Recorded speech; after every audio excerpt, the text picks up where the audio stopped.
You bought a TRICO high-mileage wiper blade. Now what? This video will show you how to install the TRICO high-mileage blade onto a 17mm side pin arm.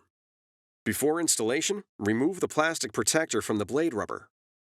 With this arm type, you'll need to remove the pre-attached adapter on the wiper blade and replace it with adapter BC.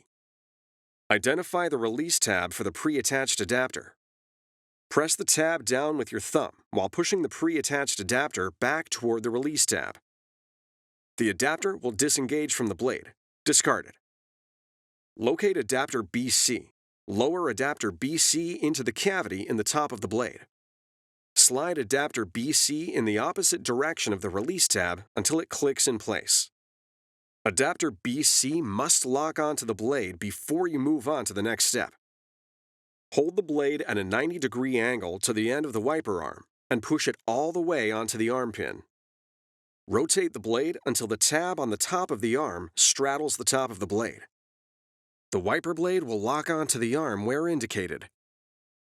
Then, lower the arm and be sure to check that the wiper blade is locked before use.